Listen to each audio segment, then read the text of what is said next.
Hello, everybody, and welcome to another exciting episode of the Jack the Lad podcast. On today's episode, we've got on Jim McFarland. How are we doing?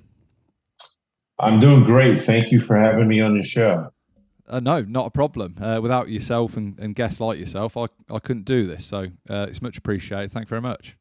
Oh yeah, great. I'm always interested in shows like this, especially when you get to talk about what you do.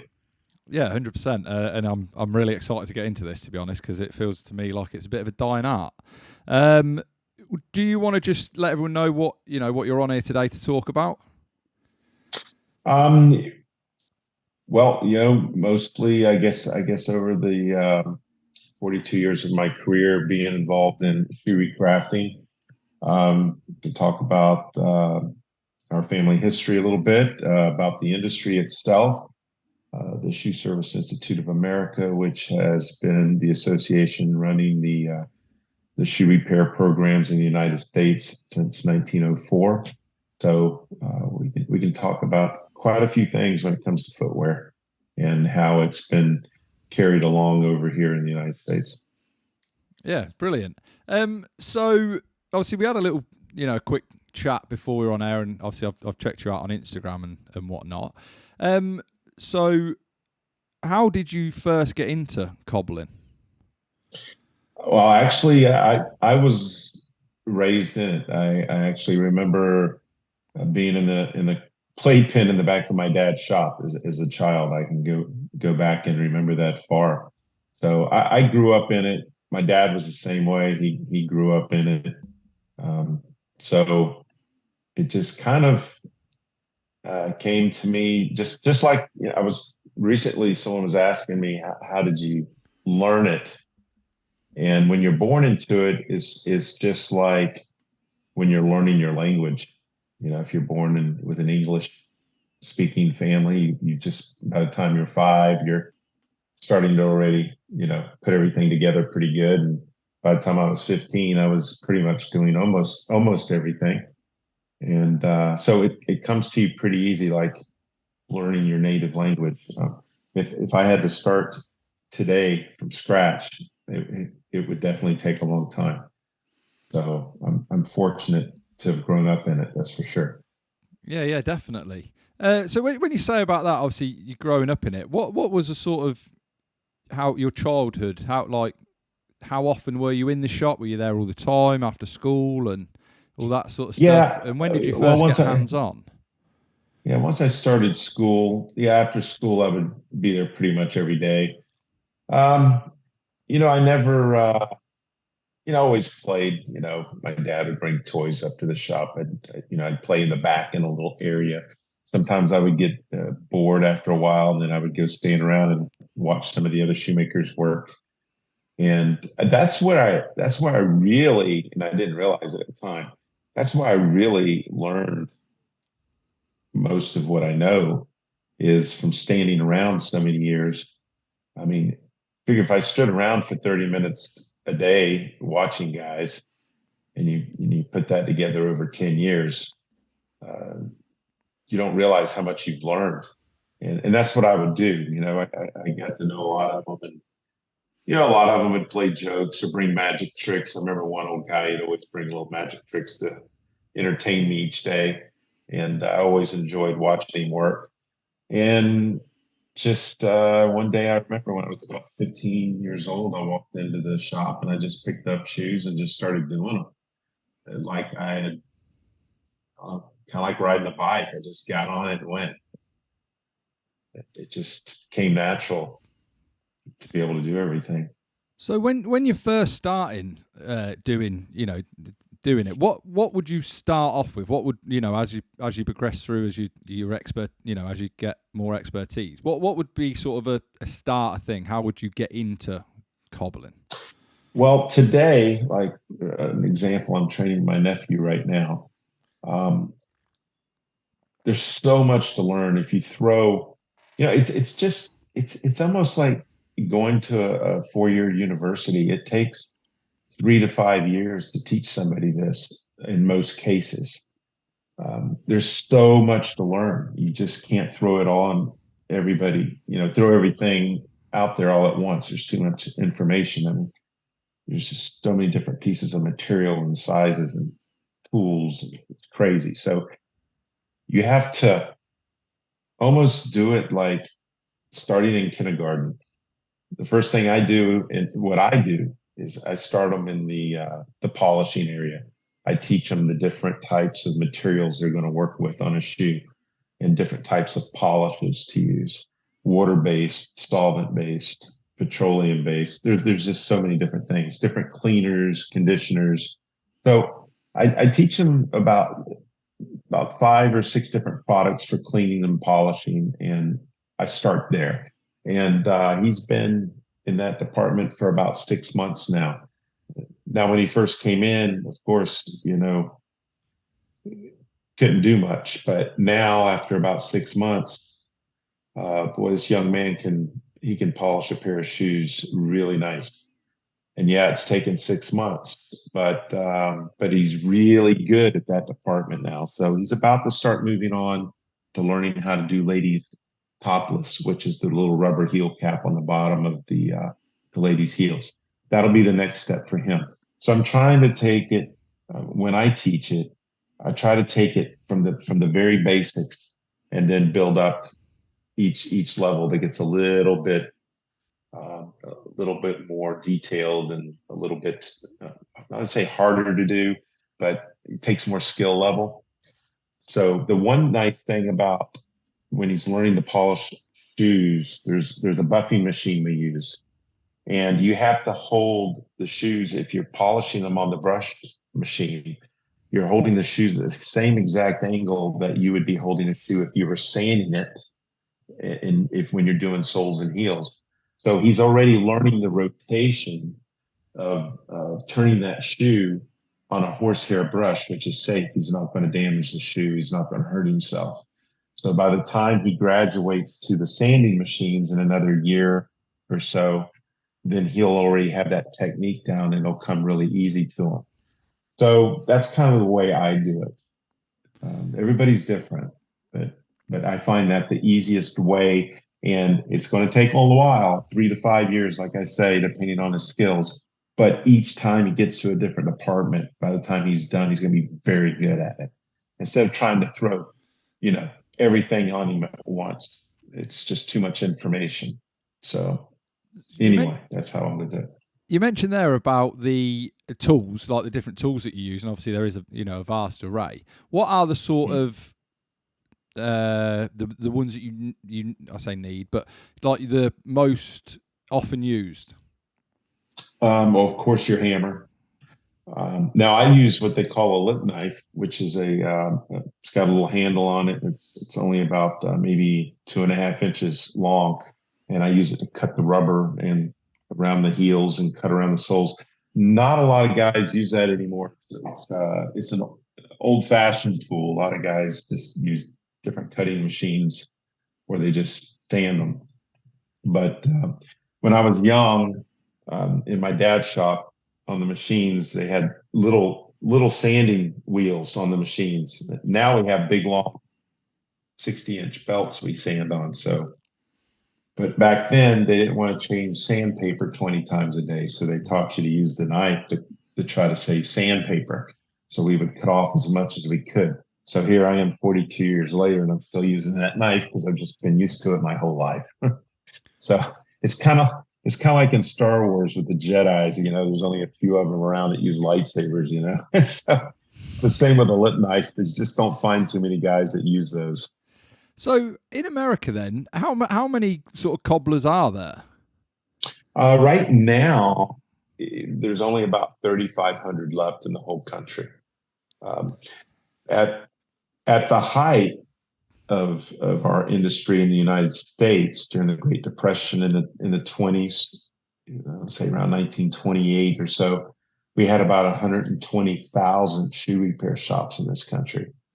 We had so many immigrants from Italy and Greece and Russia and all over the place that were coming here and bringing their families and opening up shoe repair shops. But over time, for instance, like let's jump from the 1920s to say 1945.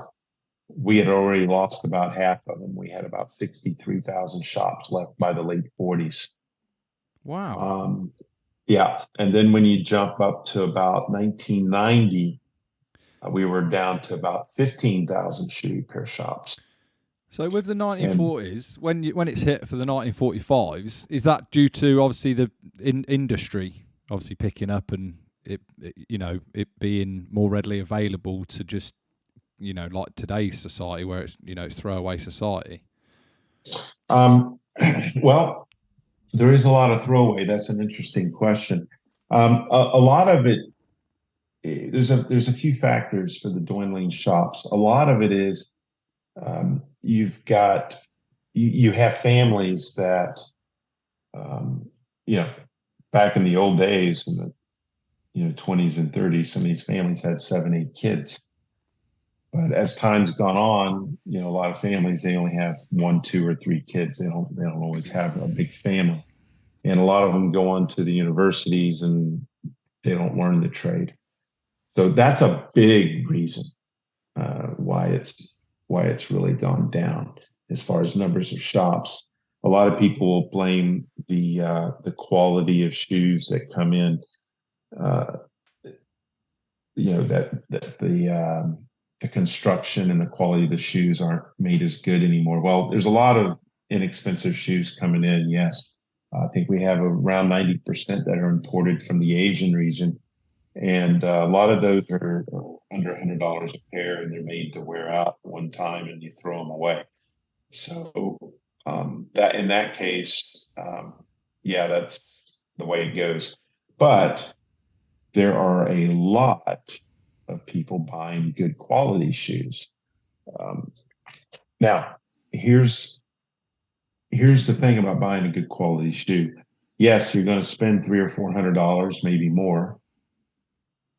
But if you're spending 100 on a cheap pair of shoes and you're throwing them away every year or two, and within 3 years you could have bought a really nice shoe, and that really nice shoe can last you 20 or more years, and you can get it recrafted. It's probably the oldest form of recycling in the world. I imagine our industry, we've been repairing shoes since they've made them. And how long have shoes been around? Since the beginning of, it's probably one of the first things that humans probably made was shoes. Yeah, You clothes and know, shoes, I'd imagine. yeah, yeah. So it's been around a long time. I mean, who knows how long it's been around? But it's one of the oldest for sure.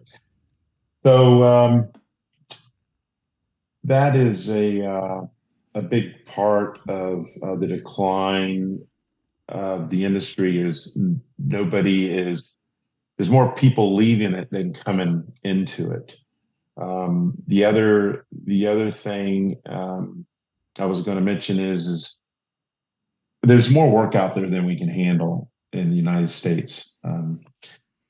If out of 320 million people walking around, if only 1 million people in the United States buy good shoes, and the average person, let's just say they have 5 pair of good shoes, and that's low numbers. That's super low. That's still way more than we can handle as shoe repair shops in the country with 3,500 shops. So at this point, the only reason shops are going to be fading out and going away is because I'm 58 years old. Probably 80% of the shoe repair guys in this country are my age and up. So you just don't see too many that are, in their 30s, early 40s that are in this trade anymore. There's a few, but it's a very low percentage. So it's going to continue to dwindle down over the next 10 to 20 years quite a bit because there's just not many people learning. And then what'll happen? Ooh, good question. There's going to be some very busy shops, and they're not going to be able to keep up with production. That's for sure. The only way I see a chance of this reviving, which I don't mean to sound negative, but I mean it would take a miracle, and I mean, miracles happen, so it's possible. If either a government funded or some big investors came in and they put some trade schools in big cities, I don't know, say, like somewhere around New York or Tampa, or Orlando, or Los Angeles, just spread it out across the country so people can go to the trade school, or just bring it into trade schools, period. They don't even have to, open that up. I mean, they've got all these trade schools out there, for instance, where they can learn to be plumbers or electricians. They should just add this curriculum in there. That would be the easiest way to do it. It's a wide open field. I mean, you have lots of plumbers, you have lots of electricians. Sure, I imagine there's less than there used to be, but as far as shoe cobblers go, that's wide open. If somebody would start teaching that in training cobblers, it would be a chance not only to keep the craft alive, but for people that don't want to go to the university and aren't interested in that and don't want to go into the military and make a career out of that. It's a wide open trade. And if you're decent at it and you give great service, you can make a very good living. A lot of people think you can't make a living, doing this. They're wrong. You can make a really good living doing it. As long as you give, I tell people, if you can do great work and mediocre service, and you're not going to do as good as if you do decent work and give great service, have the shoes done on time. Give them a smile, for goodness sakes. I mean, so many places you go these days to get something, you go through a drive-through to pick up something at McDonald's. They just open the door, hand you the bag, and shut the door. They don't even say thank you or have a nice day. I mean, that's all like gone in most places now over here. I know I was just in London not long ago, and there most people are still saying thank you and please, which which we need to start doing more of over here. But anyway, I would love to see it make some type of comeback, but somebody, either the government or some type of investing program, is going to have to either start some schools or get vocational schools involved in teaching this craft. Otherwise, in 20 years, who knows? I guess everybody throws away their shoes and buys new ones. It's With that. I've just been thinking while you were saying about that, obviously with opening a trade school or attaching it onto the trade school. Where would you find the tutors or I suppose not professors, but like how would you find the thing? Because would that not then take current active cobblers out of their environment of sorting the market out now? That's a great question. I've been thinking about a lot of this for quite a while. We were actually working on a program down in South Florida a couple of years ago, and it's still on the back burner for an academy program. There's a few things that we were thinking about. There's a lot of cobblers that are retiring. A lot of them have done it their whole life, and they want a change. Like me, for instance. Okay, I'm 58. I've been doing it 42 years already. Okay, say a trade school opened up and they're like, hey, we want you to come teach the classes, and say I'm 6 years old. Well, I'm still young enough to put another 5 or 6 years or so. And as long as I'm feeling good, who knows, maybe I could do a little bit longer and start teaching, because I'm tired of staying on my feet for 12 hours a day. And, I could use a little bit of a break, but yet I'm still doing something I love. And that's a big way to get some good teachers in there, because there's a lot of guys my age that would, say, hey, you know what? I'm ready to take a little bit of a different turn here, but I'm still doing something I love, but I'm not having to kill myself standing up and running around all day. So that I don't think would be a very difficult thing to do. And as far as getting students, I think that could be easy too. All you have to do is go to the high schools and talk to the guidance counselors because they have their whole list of all their students they take care of. They know which ones are going off to college. They know which ones are joining the military. And then they're going to have a group of students who are going to say, these are very good students, but they're just not sure what to do. Maybe learning this trade would be something they're interested in. And then they could come to the academies and spend a semester or two, see if they like it, and then see if they want to proceed or not. That's a great way to get someone in while they're young. And now I don't know if they still do it in the Netherlands or not, but they used to teach, from what I understand. I could be wrong, but from what I've heard, I know a few people over there, they were teaching this in the high schools.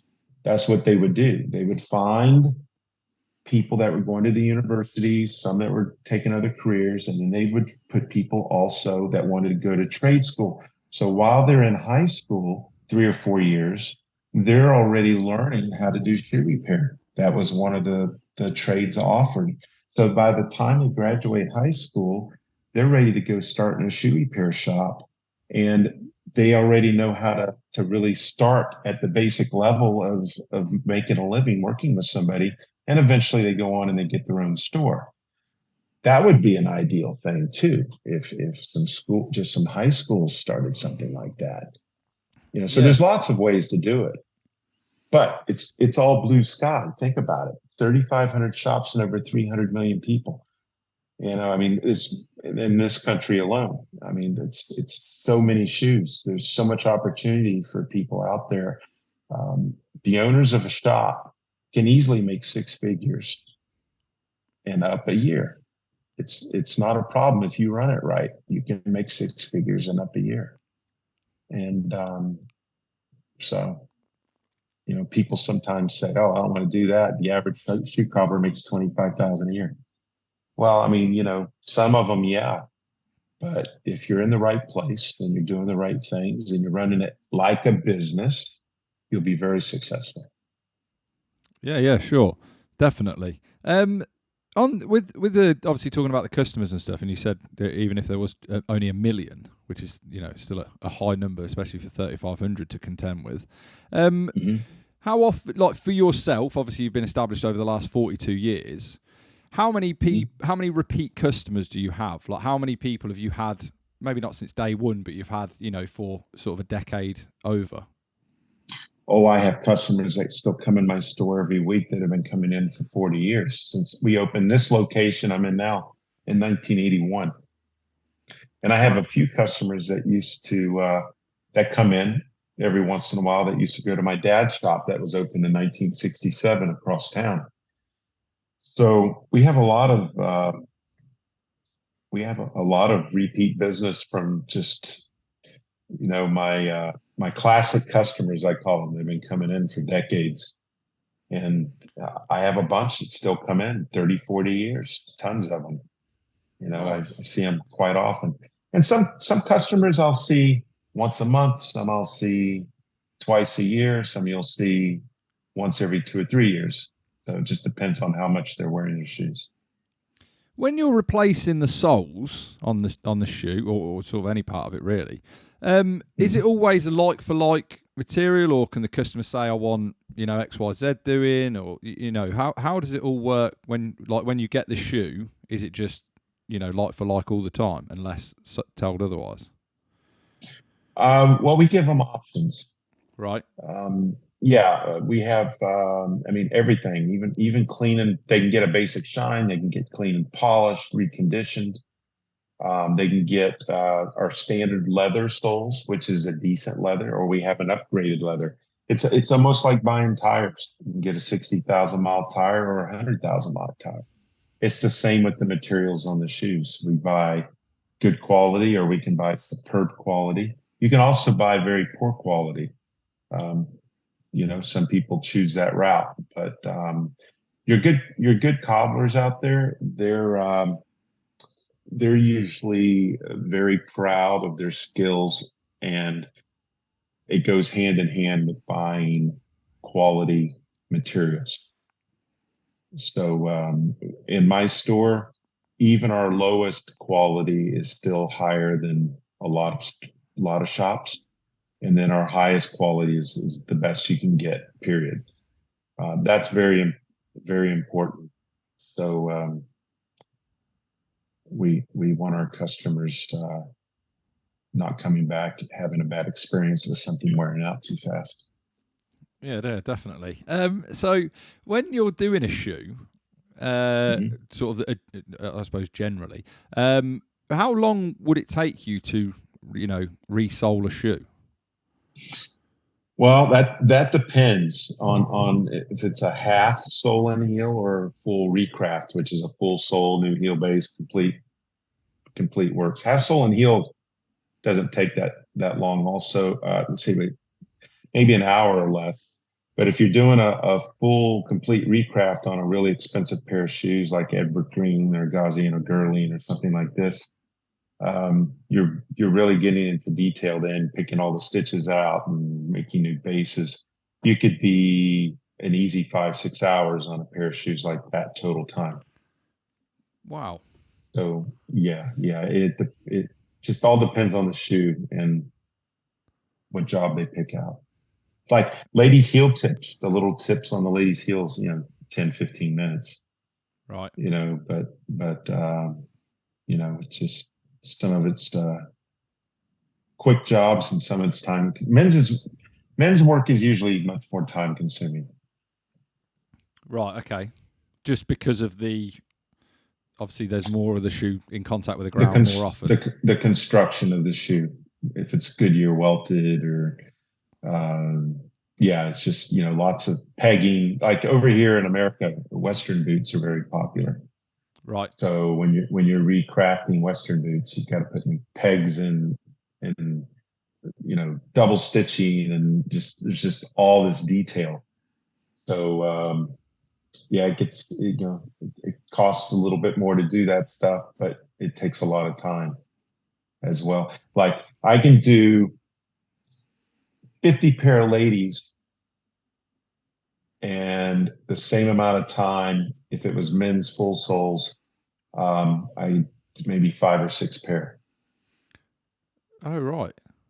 Yeah, so ladies' shoes are, one, they're a lot smaller, but you got the little tips on the bottom, and sometimes you're putting, a little something on the sole or something, but it just goes much quicker Yeah, yeah. to do ladies. Yeah.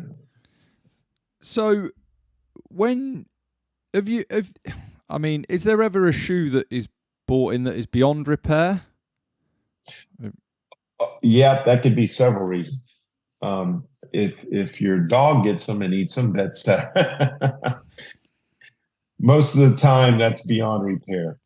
Uh, a lot of times people wear them too long, or they've had them resold. A lot of men, that have had their shoes resold 5 or 6 times. It just gets to the point to where it's just you're kind of coming apart all over. Um, yeah,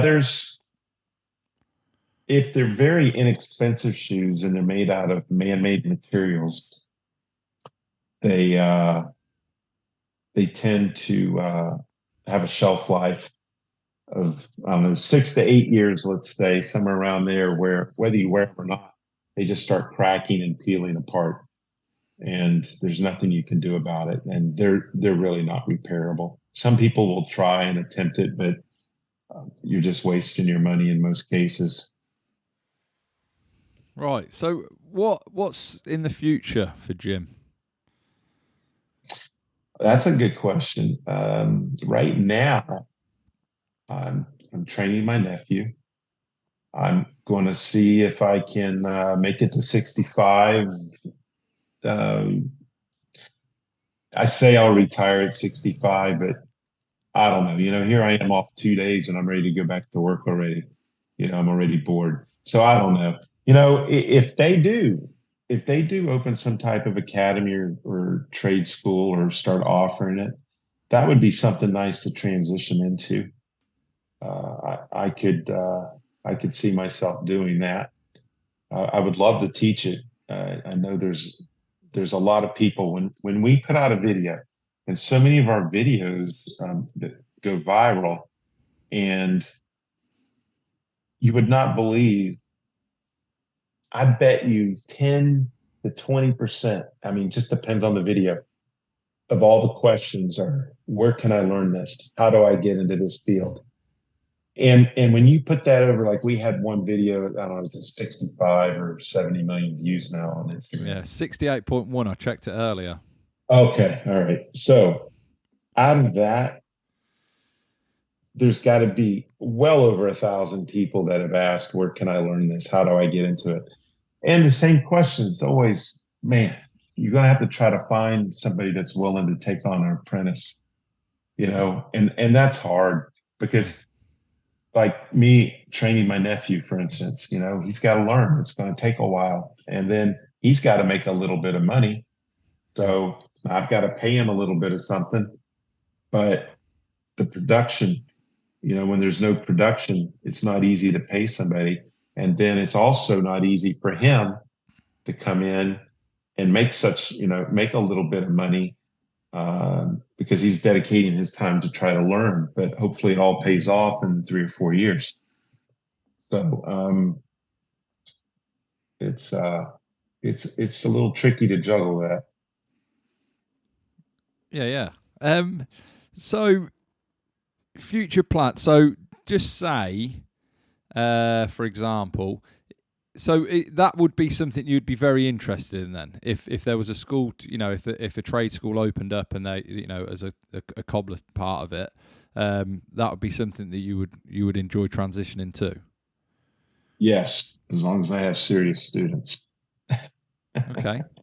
Is there any Yeah. way that this could be sort of put forward to anyone, to like to the school boards or whatever? I don't know how it works out in America. I wouldn't know who to, I've gone to a few people, but it just kind of goes on the back shelf and I think they forget about it. I've gone to one trade school locally, but it's no interest, I guess, because they never get back to me. So I almost wonder if it would have to be a federal program that tries to introduce it into the public schools, or it would have to be a private, like I say, a private investor or a private school that decides they want to try that. But you'd have to be in I think bigger areas to get enough students in the class to make it interesting. You can't do it if you only have 3 or 4 students. Yeah, definitely. Yeah. So we're coming towards the end of the episode now, and this is something I ask all my guests. What life advice would you give to someone, or advice to someone that is trying to get into into your trade? To any trade? Into your trade, and then just sort of general life Okay. advice as well.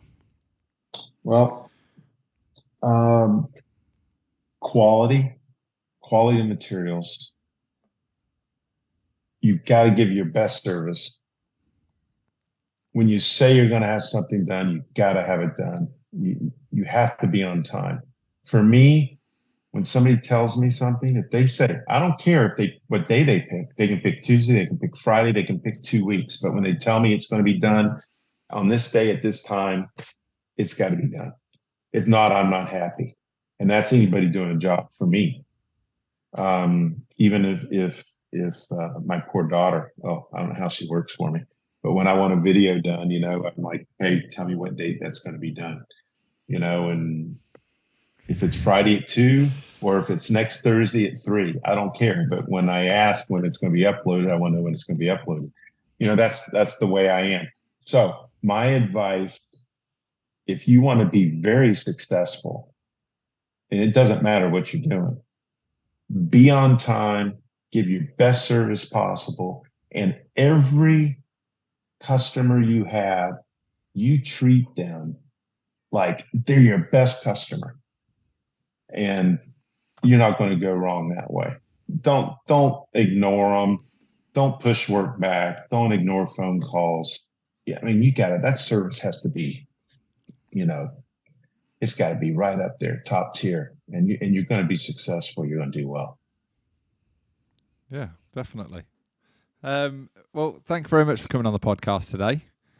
Yeah, thanks for having me. I appreciate the opportunity. No, it's absolutely brilliant. I mean, I'd like to talk to a wide variety of people, especially in sort of niche. I think you say niche, is it in America? Both. Right, yeah. I listen to a I'm lot of always American trying to figure it out. podcasts, so yeah, it's like when I get people in very sort of niche industries. Mhm. It fascinates me how sort of that world works, and especially with, like I said earlier, about the sort of a throwaway society, how how you sort of integrate in the future. And obviously for yourself, it seems like it's could be a potentially sad outcome, Mhm. and I think that is the way the world is going. But yeah, thank you very much for all you've done in your 42 Thank you. years, and yeah, thank you very much for coming on the podcast today. All right. Thanks a lot, Jack. I really appreciate it. No worries. Do you want to give out your Instagram, all your socials, and that? Yeah, it's America's Cobbler on TikTok. It's America's Cobbler on Instagram. And you can always email us at americascobbler@gmail.com. Brilliant. Well, thank you very much for coming on the podcast, Jim. All right. Wonderful. Thank you. Look Speak to you forward to later. talking to you again. Okay. Bye See you bye. later, everybody.